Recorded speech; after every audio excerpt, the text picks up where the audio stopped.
in the long run, passivity won't pay off. It never pays off. If you want a life of meaning and transcendence, you're going to have to move. Aggression doesn't have to be toxic or damaging. Healthy aggression risks. It builds new things. It breaks through barriers. It's the key to living a life that matters. I'm Brian Tome. This is The Aggressive Life.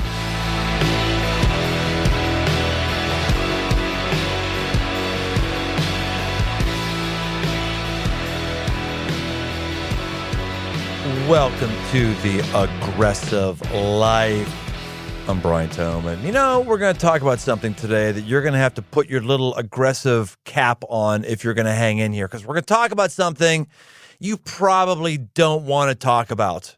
You probably don't, but even before I tell you what it is, I'm going to say, hey, if you are starting to buy into the idea that you've got to push on things that you don't like, if you're starting to buy in on the idea that just taking the path of least resistance is not the best path, if you're starting to buy in on the idea that some of the best, most meaningful, most helpful things in life are things that are difficult, that you've got to aggressively push forward. If you're starting to see any light that I'm trying to shine in those corners of your life, then you're going to have to trust me on this one.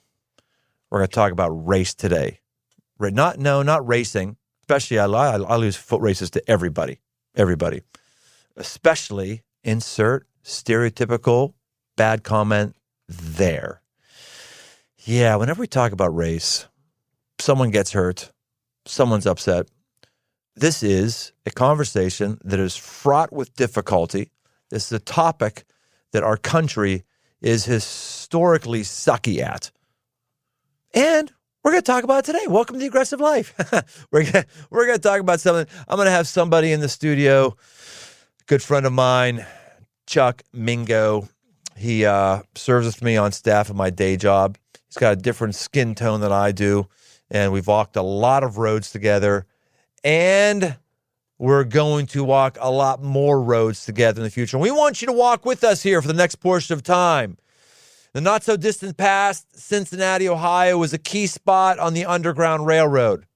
To those on the railroad, crossing the Ohio River and getting to Cincinnati marked a major milestone. They crossed from the slave states into the free states, but Cincinnati's racial history has been anything but squeaky clean. Riots, violence, segregation, oppression, bias, brutality have all been a part of the story of the city, which has been my adopted home for 25 years, and it's not getting better on its own. In fact, using 2016 U.S. Census data, it was determined that Cincinnati was the 10th most residentially segregated city in the nation.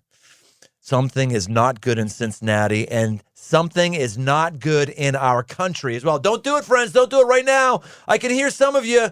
Some of you are going, oh no, I'm not going to listen to this Aggressive Life podcast. I'm not going to make some aggressive statements right now.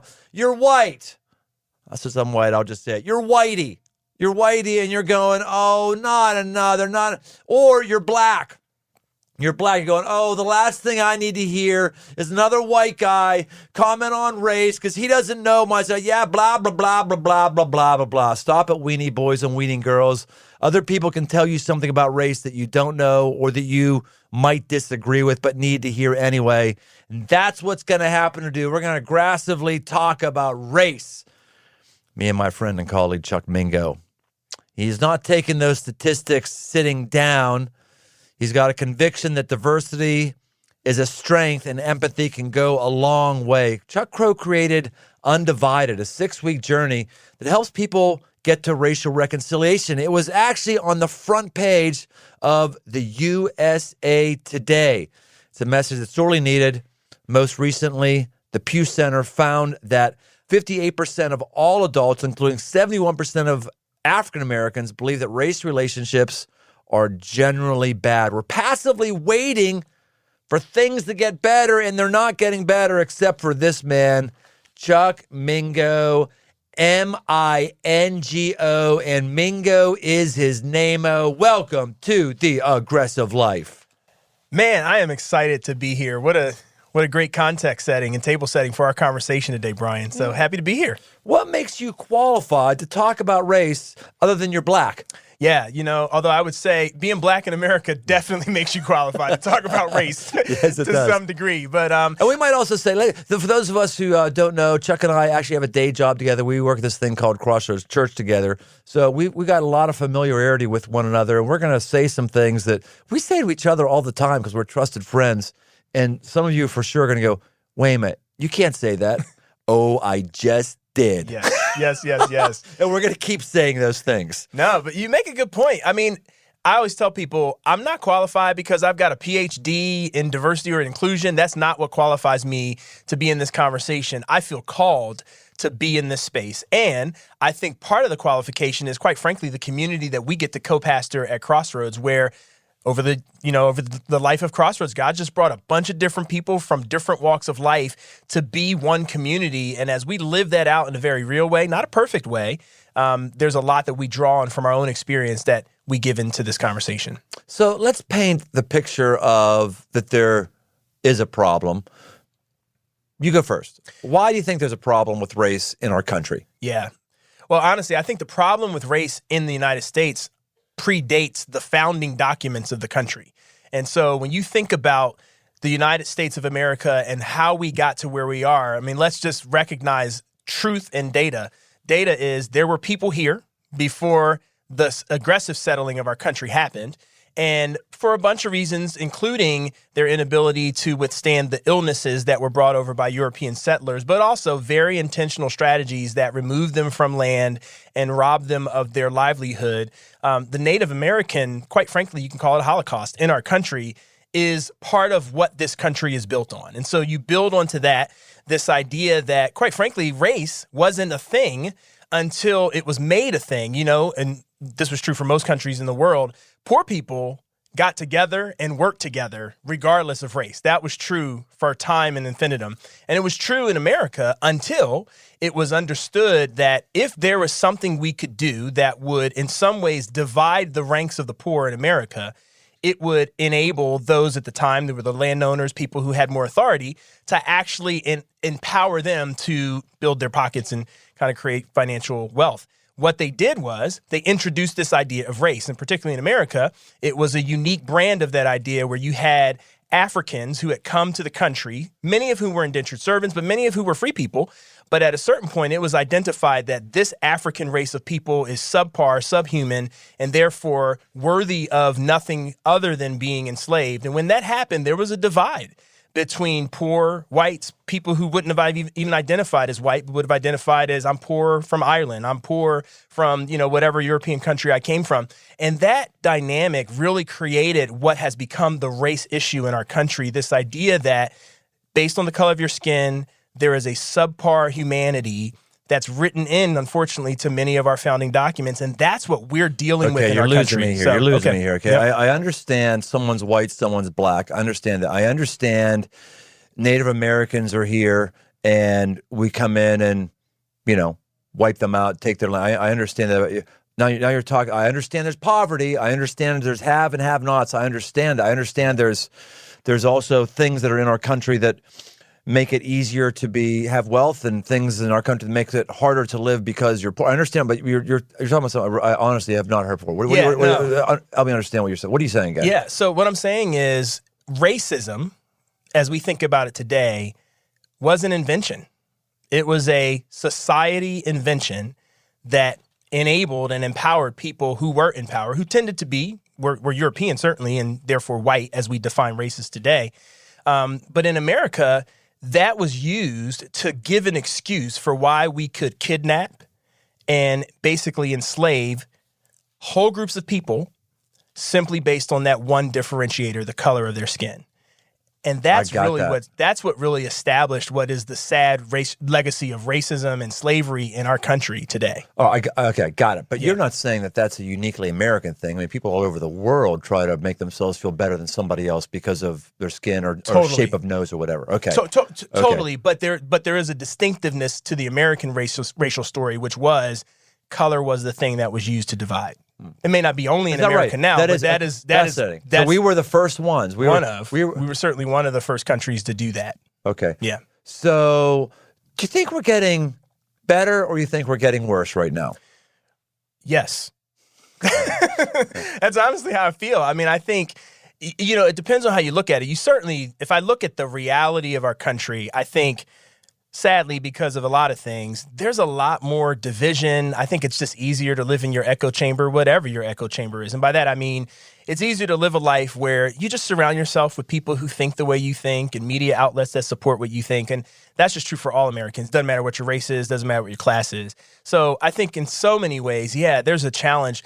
But I also say better because more and more, and I'm encouraged by this, I think more and more people in settings where it wasn't a conversation years ago are willing to have the conversation around, let's look at our past and let's look at what it would take for us to actually become a more United States of America. And so I'm encouraged by that and think that there's a growing energy for people to say, hey, let's move into this conversation honestly, and let's see if we can't make progress where there hasn't been progress. And I also recognize that, if I think about my dad's experience, my dad passed away last year. My dad grew up in St. Louis in the 20s and 30s and 40s with separate drinking fountains. Everything was segregated. And so clearly there's been a level of progress, quite frankly, at great cost to many people who've been leaders in this space. So I say yes. Yes, yeah. In many ways we are better. And yes, we have a long way to go. Let me just play the role of, somebody who seems to be doing okay in life, and they're not being affected by racism. Mm-hmm. Other than they're tired of it coming up on their news feed, they're not being affected by it. They don't understand what the big problem is. They don't know, how is this hurting people's lives or going to hurt people's lives, even if they don't agree this is the problem right now? That's a good question. So I would look at it this way. I mean, there's a couple ways to think about that. One is, I think all of us are impacted by this to some degree. Part of the growing fear that I think is driving the divide in our country right now, it's never stated overtly, but it's absolutely in the water, is a day is coming when this country is going to be majority, not white. Wait a minute. Shocking. Shocking. Are you? Right? Wait a minute. Yes. Say that again. Yeah, right? So a day is coming, some would say as early as 2050, if you want to think about that early or late, where the country is going to be majority, not white, for the first time in the history of the country. And so when I think about that fact, I believe, and again, it's not stated, but that fact is absolutely driving the tribalism that we see to some degree. It's driving the hunker down. It's driving the fear factor up. All of that is true about our country. And so I would say all of us, because we live in this water, we swim in the same water, we're all impacted to some degree. So you can deny this is an issue right now, but you cannot deny this. Our world is being remade. It is going to be simply sticking your head in the sand and assuming everything's going to be okay and assuming this can pass you by is not reality. Right. It's not going to be reality for anybody. And so interestingly, we live in Cincinnati. Mark Twain famously said, if the world is going to end, I want to be in Cincinnati because it'll end 10 years later in Cincinnati, right? It was a statement about how Cincinnati's somewhat behind the times on different things. Actually not true as it relates to this. In fact, the county that we live in will actually reach that point where it's majority non-white 5 years before the rest of the country, which is fascinating. So let's just play this out. Let's just think about, has Hamilton County been important, not important, slightly important in all of the last several election cycles? It's been massively important, right? Yes. It's been massively important. And I think this is part of the reason why. And so I'm not saying this to provoke fear. I'm just saying you really have to have your head deeply in the sand to think you're not impacted by this issue. And the way that I would think about it is this. You can look at what's going to happen to our country as a problem, or you can look at it, which is the way I tend to look at it, as an opportunity. It's a unique opportunity we have to embrace the changing dynamics of our country. And that's what I like talking about. Well, what is it about us as human beings? White people who look at other people like you have a bigger nose than I do. And so you're the Jews, you're a Jew. Are you white? Are you not white? I know your hair. What is it about us as a human you think that we're always trying to feel superior to somebody else? Yeah, I mean, John Powell is a guy who leads an institute that focuses on kind of bringing people together. And one of the things he says is that the problem for the 21st century is the problem of othering. And he uses this word othering. And I think it's a good word because what it means is, and we know this to be true, it doesn't matter what the difference is, whether it's color, whether it's language, and you can look around the world and see examples of othering across all kinds of different dynamics, right? If you're a Steelers fan or a Bengals fan, I mean, there's all kinds of othering that happens. We will always, as humans, I think in our fallen, broken state, because obviously my thinking on this is informed by my faith, and I think in our imperfect state as human beings, where one of our biggest desires is belonging and security, one of the ways we try to cling to that is by saying, these are my people, and them, whoever them or they are, those are not my people. And so we find ourselves in these places where othering is just part of the fallen, broken human condition. And so, yes, in our country, the othering has been around racial lines, but not only, because like you said, you find othering within racial lines, whether it's light-skinned African-Americans or dark-skinned African-Americans, and the othering that's happened there over the course of time. Wide-nosed African-Americans and not wide-nosed. Absolutely. Whether, I know growing up in Philadelphia, for me, it was like, are you Italian or are you Greek or are you Jewish? I mean, all of those cultural and ethnic identities can also be sources of othering. So give me your personal journey on this. How have you evolved over the last few decades? Yeah, so for me, my journey really starts when I was a kid. You may not know this, Brian, but I've been black my whole life. Really? I've been black my whole life. It's amazing. So not a day has gone by where I haven't been black. Black all day. You've been black all day. That's right. One of the great things we shared in our relationship early on is Brian used to read these books in the summer, and I don't think I ever made another recommendation of a book, but I gave Brian you had one. It was a win, so don't do another one. That's right. Just step away when you're winning, right? But I gave Brian, Baratunde Thurston, for those listeners who know him, wrote a book called How to Be Black. And I gave Brian that book. Not that Brian would become black, but it was just it really reflected my personal journey. So my personal journey is growing up in an African-American community and church and family where for the first 5 years of my life, the only white people I interacted with any regularity were my dentist and my doctor. Even the store where we did our shopping, there was a Korean store owner. So even that wasn't a white experience for me. Miss Kim, I still remember Miss Kim to this day. And so that was my life growing up. And then when I went to kindergarten, I went to a private, suburban, Christian school. And that was the first experience I had with really being in the minority from a race perspective.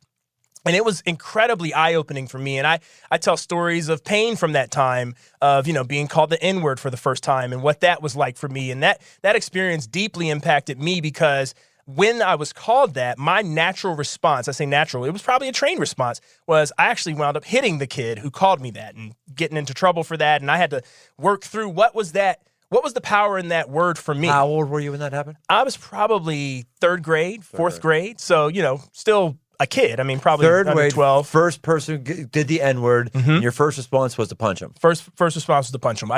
Did he go down?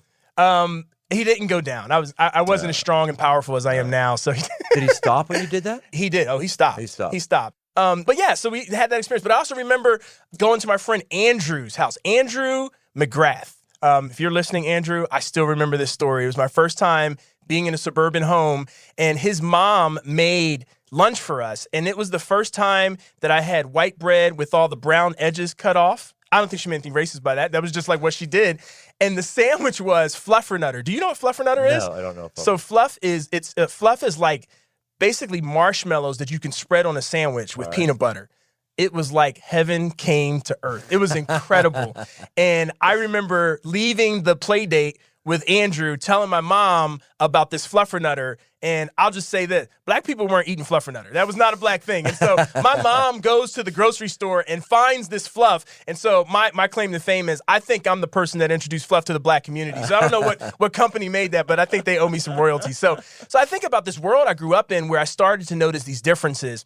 And over time, for me, I would say on the whole, my experiences with different races and with different backgrounds were incredibly positive and very formative for me. And it made me appreciate and desire that kind of diversity in my life. And I would say as I got older and went into high school and then went into college, those were the times when I started to understand more and more that on the whole in our country, the experiences of diversity have not been positive, that there are painful stories of our history, including history in my family, that are connected to this thing of race. And so I would say for me, it was this tension of my experience with this is I want more of it in my life, But the experience in the context of the country is this is a difficult thing. And that just got to be more and more of my experience. And so I would say, from high school and on, I always desired these kinds of conversations, but I also saw the challenge in having them as well. That's good. And then you came to Cincinnati, you got into a corporate job, and were you always thinking race on the front of your mind? For the most part, yes. I mean, because part of it, too, is just how you're acculturated in your identity. And I would say for me, growing up in a city like Philadelphia, I was proud to be Black. I definitely saw that as a point of pride, and therefore was a point of my identity that I wanted to own and lean into. And so I was not ashamed at all of my cultural context. But I regularly found myself in environments where I would be the minority. So I moved to Cincinnati at the end of 2000, which is an interesting time to move to Cincinnati based on what you said in your opening.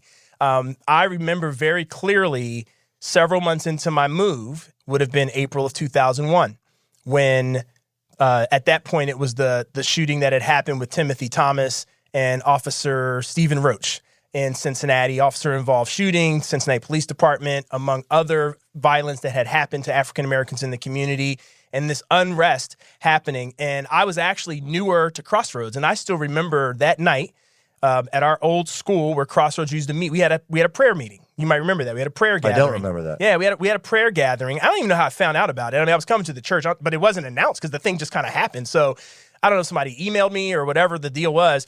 And I remember coming to Hyde Park, a neighborhood in Cincinnati that I would say is probably still predominantly white, certainly wealthy. Yes.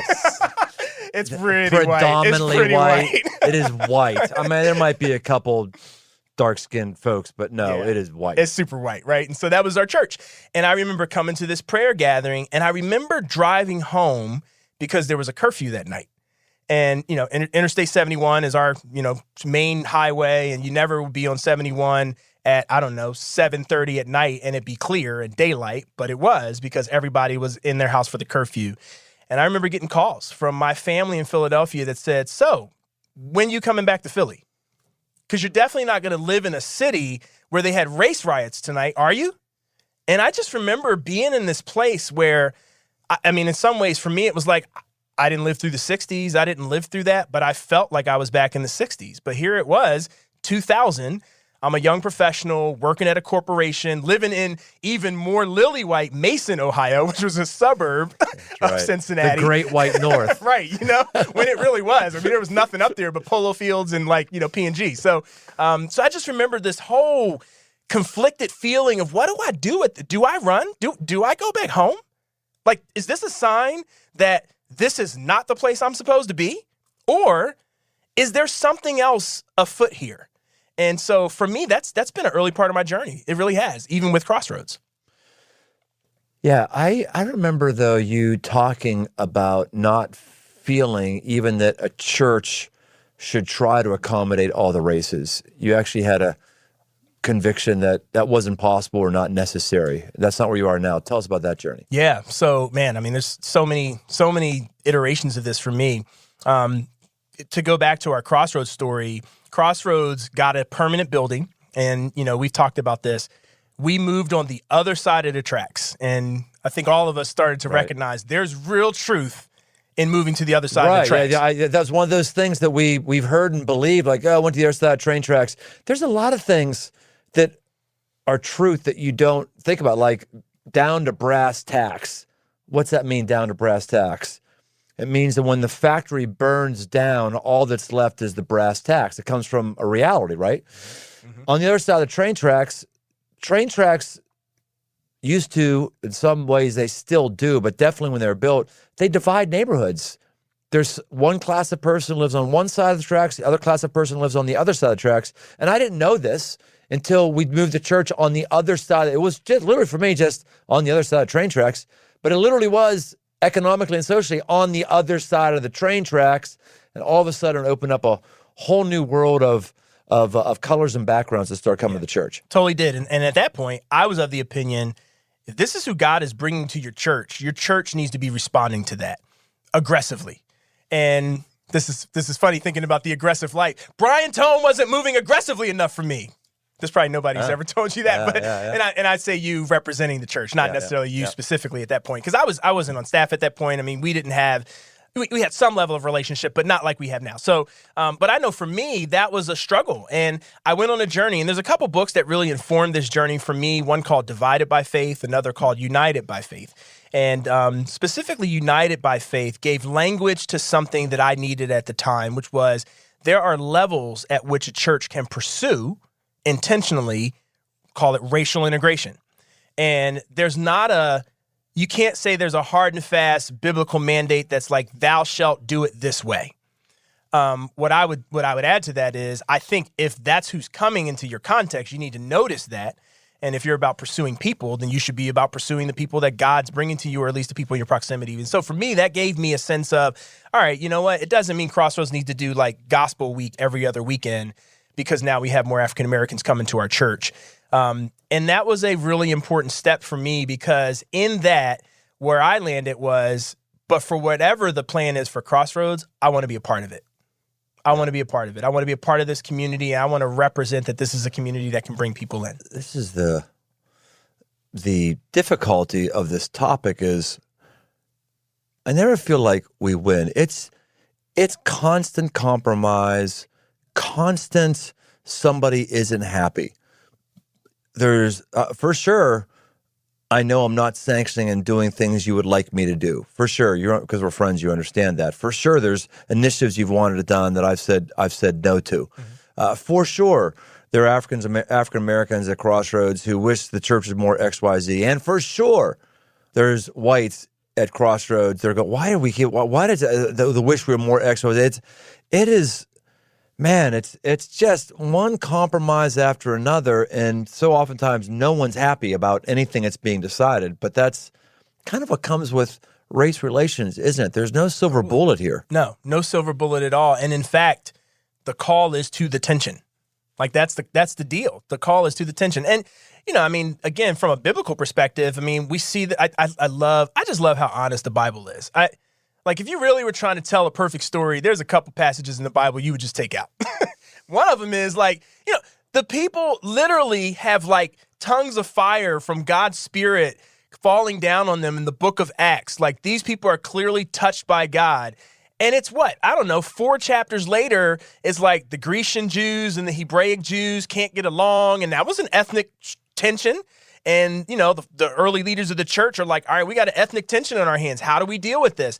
And so they picked 7 people, and I don't know if they picked 7 so someone had a final vote. I don't know what that was about, right? But it's this whole thing of there's real tension around these things that doesn't get solved even in the prim and perfect, Right. first century church. Right. And I think that's a clarity that I've had is there's no way to not have tension. You're going to have tension if you try to ignore our race situation. And if you get engaged in the race situation, you're going to have tension. Yeah. I just reminded us, Chuck and I were in a meeting just a few weeks ago. And we actually had a bunch of funders from foundations coming in to hear about this Undivided initiative that Chuck and some others have started, and I've kind of thrown my weight around it from approval, but I haven't really invented the thing at all.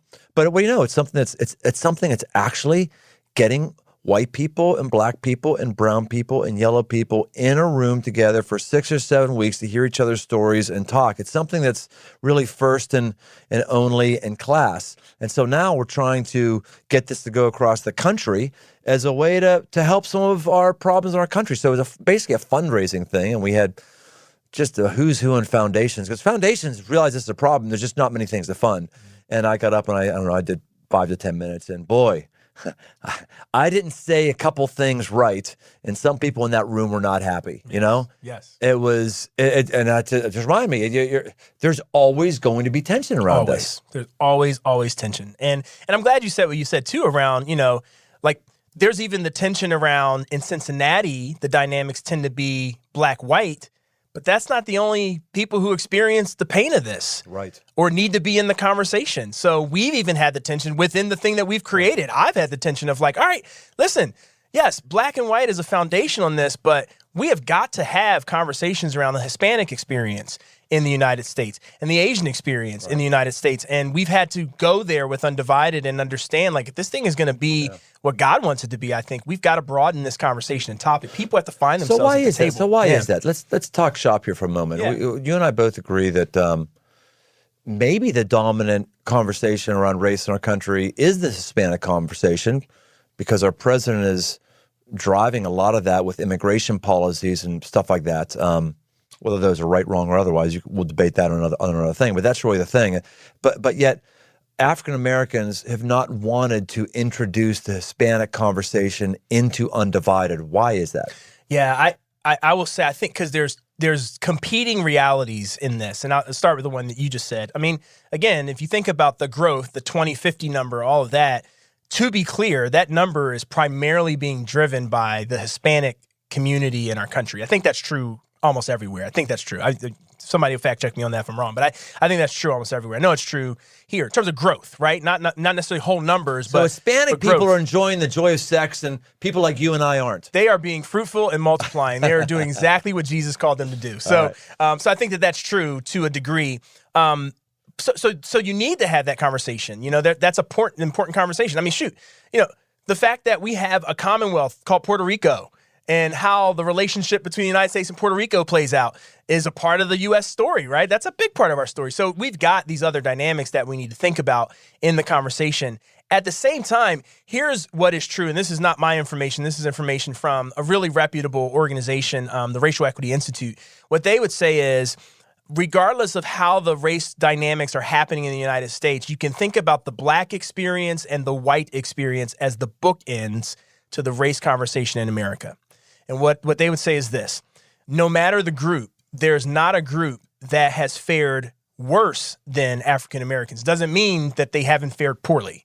And I would argue maybe the Native Americans you could put in the other end of the bookend. But that's a debate for another time. So I would say African American 98% elimination is pretty significant, right? So I mean, like I'm owning that. And then the other end they would say, and regardless of the group, no one has fared better than white Americans. And so in the race conversation, again, in the United States, you've got to at least keep those two groups in view. And so I think that's where the real tension is to the degree that we, quite frankly, eliminate either of those stories, I think we're not doing justice to the experience. And particularly, again, when I go back to what I said earlier, what really created the racism that we have in the United States, what were the policies and the things that were put in place to support the enslavement of Africans coming to the country and the free labor that produced and all of that. So I think that that's why people have a tension around, we can't pull away from the African-American story, because it is, in fact, a story still being written. That's right. In our country's history. Yeah, that's right. Yeah. All right, hey, let's take a break here. Let me tell you, this episode is brought to you by Groove Life. You can get 15% off your next silicone ring or watch band at groovelife.com. The promo code is Tome15. Right now, I'm wearing one of these rings. I've been wearing one of these rings nonstop for a long time. So if you want to try one of these out, they're pretty darn cool and affordable. You can use promo code Tome15 and you can get 15% off. There is just crazy tension around and nut stuff. Like even as of this podcast, the word undivided may be irrelevant because we're trying to find another word because someone stole our word. Yeah, I'm going to go there, right? You are going to go there. I absolutely am going to go there. I absolutely are going. We were USA Today, front page. Everyone could see it forever. Undivided, only black-white thing has ever been created. Only name ever. And then we found out that the Southern Baptists started another program. It was called Undivided.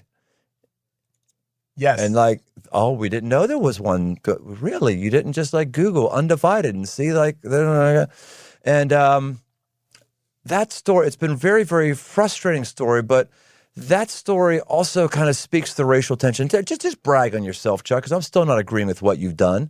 Because, if Southern Baptists are predominantly white, guess what? I'm white, and I'm still pissed off about my quote-unquote white brothers. You took the high ground on that, and it had to do with with what you're learning here with reconciliation. Talk about that. Well, it definitely did. And so thanks for putting me on the spot. Yeah, absolutely. Well, this is the kind of stuff that a podcast, someone can opt into it or not. This kind of stuff never plays in other places, but that's kind of what you get for podcasts if you sign up for it. You're right, man. And you know what? It is a lesson in being aggressive. It really is. It's a lesson in being aggressive in this sense.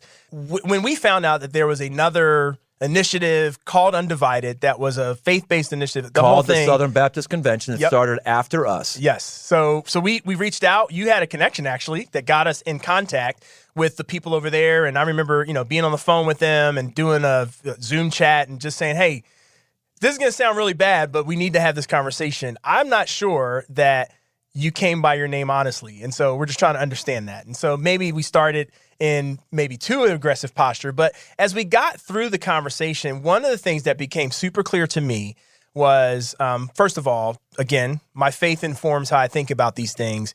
I think we have a spiritual enemy. I mean, I go back to what I said about othering.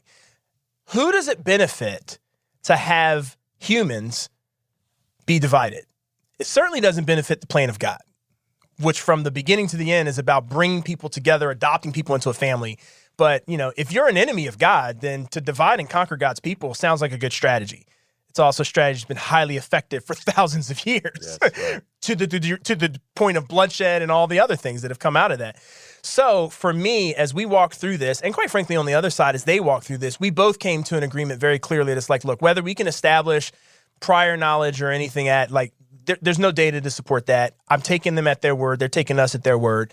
And there's a verse in the Bible where Paul is talking about lawsuits among followers of Jesus. And in that verse, he says, why not rather be wronged?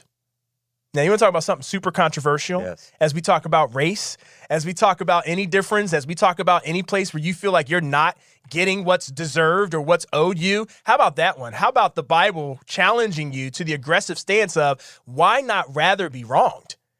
And so as I wrestled with that was the verse that I kept coming back to and saying, listen, I don't know if we've been wronged or not. I really don't know that. I have my opinions about it. Very confident we would win it in a court of law. Right. We had our turn there, like we could put, but right. We can't be divided with another Christian organization. Around something called Undivided. Right, that's about reconciliation. Exactly. Right? And what's the path? The path is the path of Christ, and that's the path of being wronged. Jesus was wronged on a cross. Yes. He was wronged on a cross. So many of the inspirational stories that are in the scripture come from somebody being wronged and going through difficulties. So that's exactly right. My hat's off to you. You chose in and of your own accord and your leadership to choose to be wronged rather than have more division. Yeah. That's good. Yeah. That's good. It was the weenie move to make. I'm not sure. You might have given up on it too early, but nonetheless, I love. We'll know in 20 years if it was the right decision. I love the heart behind it. I love your heart behind it, and we'll see how God blesses it. And man, we hope that the Southern Baptists have massive, massive success with how they're going against the race issue, and we know that they're hoping and praying that we have massive, massive success as well with how we're doing it, because there's just not a lot of wins. Chuck, why do you think we're not having more wins racially? Or are we? Do you think we're having wins that I'm not aware of? Well, like I said, I think there's progress happening, but like many things, it's happening in the small circles. It's not necessarily always getting the major headlines.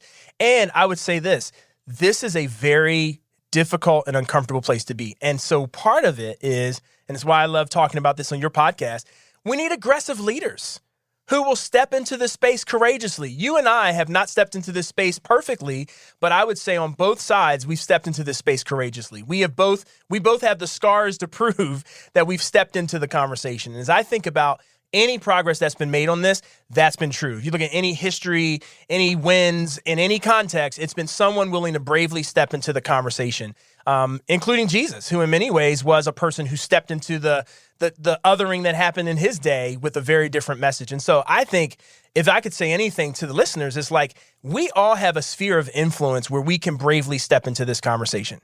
For some of us, it's about how we're raising our family. For others of us, it's about the organizations that we run and how we're going to make sure those organizations are places where equity and things around racial injustice are recognized. And we're having those conversations. And it isn't just perfunctory, but we actually want to do something and be something different. It's part of our culture. I think that's what this requires, is it requires leadership. And so I think to the degree there's not more change, more progress, it's simply because, and I know this because I wrestle with this, this is a courageous step to step into a conversation where, like you said, you don't feel like you really ever get the win because the tension remains. Right. Let's talk as white man and black man for a moment. So let me talk to my people. You talk to your people. Yeah. What do you mean, my people? What do you mean, you people? Your people. You people. You people. What do you mean, you people? You people. You people over there with the, you know what I'm talking about. You people over there. I would just say to those who are listening, who are of my color, hey, man, come on. We've got a different experience in America. None of us can point to a time where we had significant pain in our life as a result of our skin color. None of us can. None of us can point to something in our justice system where we believe that we got a bad deal because of the skin tone that we had. None of us have. My friends who don't have my same skin, they all have stories of being pulled over for no reason. They all have stories of other ways that they have been tempted to feel like they're less than because of things that society is doing to them. And if you don't know that, man, you got to get to know some folks. You just do. They might be wrong. They're feeling, just because we're feeling something, it doesn't mean it's right. But you've got to at least get to know somebody's story. And we've got to realize who was it? I keep wanting to say G.K. Chesterton. It wasn't that. It was Louis C.K. Yeah, that's right. G.K. Chesterton. Two very different people. He did a stand-up routine, and he says, if I had to be white or black, he said, obviously I would choose white. White is awesome. I could be born at any point in the world's history. And as soon as I show up in the time machine, they say, oh, you're white. Here's your table. Be right here. But if I show up with another skin color, it's going to be bad. And we laugh. It was a very funny thing. And it's funny because it's very, very true. Those of us who are white, we just got to recognize we have a different experience. And that's what I would say to you. And I would set you up, Chuck, to answer this. I'll also speak for people who have my skin tone. We always feel like we're wrong. It's like any race conversation, it feels like the only conclusion is we're supposed to say we were wrong, we were idiots, we were this, you're selfish, you're not getting it. Is there any responsibility? Anyone, or are we always the fall guy and fall woman? Yeah, I feel that because obviously we've had this conversation. I've had this conversation with other white friends of mine. I think the thing that I would hope we could get to is a place where we get beyond blame to not I'm wrong, but what's my responsibility? So whether you say it's not my fault, I had nothing to do with it or not, it's like you are where you are. And I'll use a word that we haven't used yet. I'm not going to use the word privilege because that word tends to shut people down. But I think what Louis C.K. in his humorous way of saying is there is an advantage. And what I know, and you know, is as a leader, you can exploit your advantages for the good of other people. And so that's the question I would ask is not if you're wrong or not, but if you see and are willing to own an advantage, what does it look like to spend that advantage so that other people can benefit from it? And I don't think that means you have to lose. I really don't. I mean, I think about me. I mean, there's advantages I have. And when I spend those advantages for other people, I have a male advantage. I have an advantage in our church from a leadership standpoint where I stand in the organizational hierarchy. And when I spend that advantage, I think it actually creates space for more people to win, not less. And what I would say to people of color, brown people, people who are listening to this podcast that are maybe more identified with my experience, my life experience, is a couple things. First, I would say, I get it that this is a very fatiguing conversation to have. It's very fatiguing. I think a lot of times as people of color, we feel like we wind up in these conversations. We just wind up trying to educate white folks on our experience. Yes. And that gets tiring. Yes. That gets on both really your tiring. end and our end. Right. It gets really tiring. And I get that. And I also would say, and this may not be for everybody, but it's certainly for me. There's a movie came out some years ago called Selma.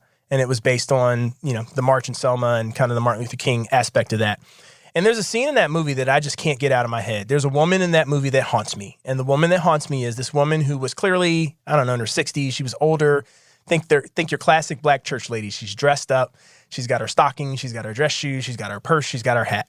And she goes the first day when they make the march. I think it was Bloody Sunday. I can't remember. One was Bloody Sunday, one was Tuesday, something like that. But she goes, and you know what's going to happen. Like, you know, they did the movie perfectly where you're like, you feel this woman, you're hoping the best for her, and you see the officer charging on a horse with a billy club.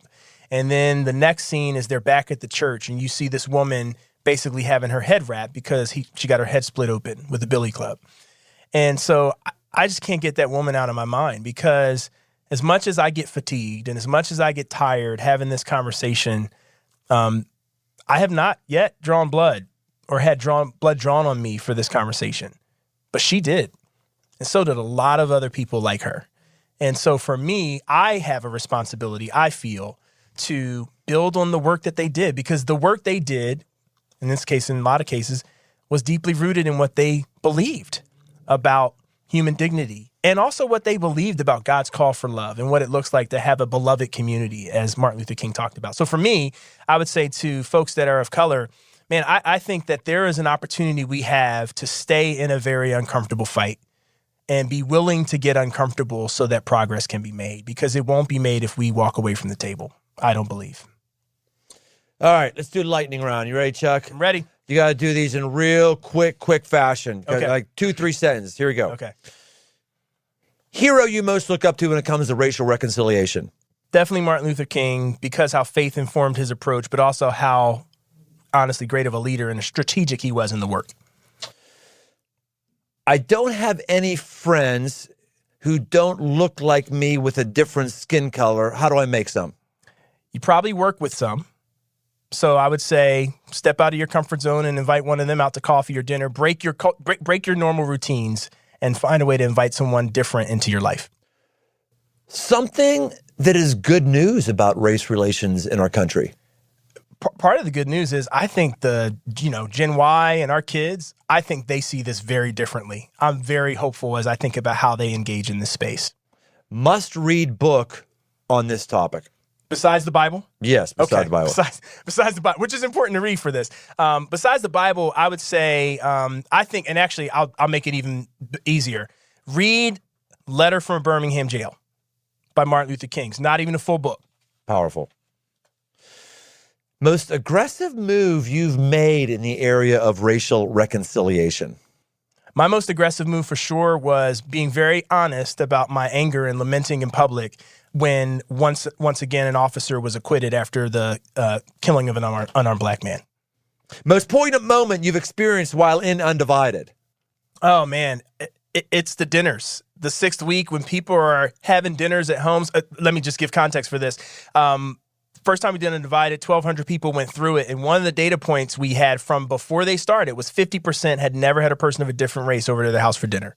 And actually, if you go right now to #KurdsUndivided, you will see pictures from all the different times we've done Undivided of people having meals together. And that is absolutely the most poignant moment for me. That's what it's about. Yeah, that is powerful. Inspiration that keeps you going on difficult days? Man, it's community. I am so thankful to be surrounded by a community of people who love me, who push me, who challenge me. I mean, whatever it is you're trying to do to be aggressive at life, you've got to have community around you, and that's what keeps me going. One way your children's experience around race is different than yours? Yeah, man. Well, first of all, my wife is Puerto Rican, so my kids have, within our home, they have a multiracial experience, which makes it unique for them. And my kids, I'm telling you, my kids love and celebrate the diversity of their friends. One of my kids' his best friend is from Egypt. And I love that. I love that they just get to be friends and share all their differences together like that. So my kids have even more opportunity than I do. Does his friend walk like an Egyptian? I do that stupid stuff all the time. Okay. By the way, speaking of that, I'll give you one of the last words here. Anything I've said today that you wish I wouldn't have said, you want to counterbalance. You know, I know I've said some whatever. Just go ahead and you call me out on some stuff or round out some things. Anything that I said that you were, you put a PS on that, and the PS would be this. I think the one and the only one. Walk like an Egyptian? No. I mean, that's you being you. I would just say, I think it's very clear that in this issue, the greatest progress that has ever happened has happened distinctly from a nonviolent perspective. That's good. The context we live in, we think violence is the option on a lot of things right now. And I just would say, whether it's violence in our words, all that, and just to know, like, man, there's something about this Jesus way. There's something about this, like, willing to be wrong way that actually does seem to set up the long-term win. You're 100% right. Glad you brought that out. And I'm 100% thankful that you are my friend and we're partners in ministry. Same here, brother. Yeah. All right, Chuck, how can people follow up with you, see you on social media, hear what's going on with Undivided, talk trash on Baptists? How would anybody go ahead and do that? That's great. Yes. Hey, you can follow me. I'm at Chuck Mingo, and that's true for Twitter and Instagram and also for Facebook. So you can find me on all those platforms, and as more things happen with Undivided, I'll be sharing them there first. All right, boys and girls, you hear it here right with my good friend, Chuck, Mingo, and Mingo is his name. And we'll see you next time on The Aggressive Life. Hey, thanks for listening. For more aggressive living, head over to BrianTome.com. Get signed up for the mailing list to get regular shots of positive aggression sent straight to your inbox. And while you're there, you can also find articles, podcasts, and books. I'm also active on Instagram.